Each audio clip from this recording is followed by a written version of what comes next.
If you're looking to sell or buy cheap CSGO skins, check out bitskins.com. Hello, welcome to Hatton Games. Recently, Valve have confirmed that there has been changes in the skill group distribution. This was due to an increase in the player base as well as an upward projection when it comes to ranks.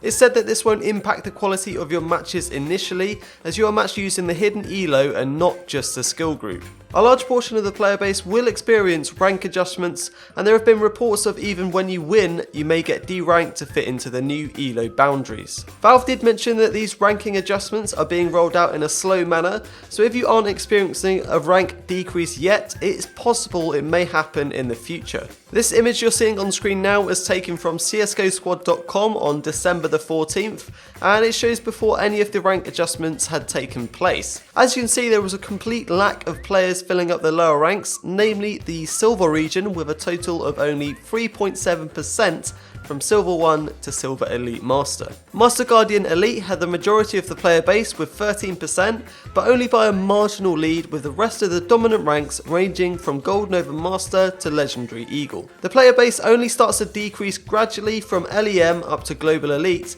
where 3% are sitting at the maximum rank. This new image is the same data but taken a while after the changes on December the 27th. As you can see, the ranks have been filling up in the silver region a fair bit, with a 9.74% increase. The graph is true to what Valve said it would be, with a bell curve centered around Gold Nova Master. The Global Elite bracket has more than halved its player base, with only 1.2% at the top level. Now, it has to be said that the sample size we are dealing with is not the entire CSGO player base.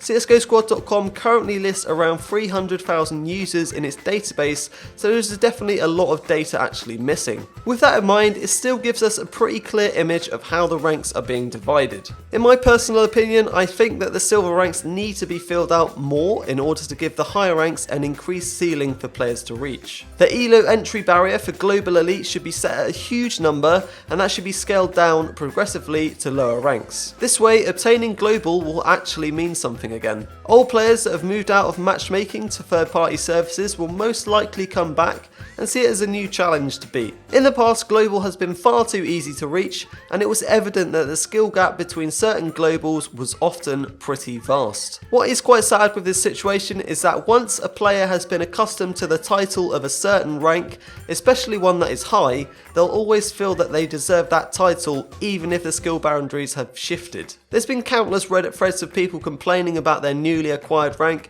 and it's easy to see a large part of the community becoming upset and even disheartened with the elo changes. This is only a good thing, of course, as the changes are being put in place to finally make the top rankings actually competitive. The fact of the matter is that because the ranks used to be so top heavy, you'd always get lower skill players making their way into higher skill groups, a lot of the time undeservingly. They'd be missing a lot of the core fundamentals of Counter-Strike, but because they've been given that title of one of the top ranks, they see no motivation to improve, as they've already beaten the game, as it were. My ideal rank distribution would centre most of the average player base around the upper silver ranks, and have it steadily decrease as you progress higher. Of course, the lowest rank should never be the highest populated, a silver one is typically for people who are below the average anyway. This model is similar to League of Legends, where 41% of the entire player base is in silver, whilst the top 0.02% are in Challenger. I probably wouldn't make Global that limited, however. I feel 1% for the Global Elite is around the correct value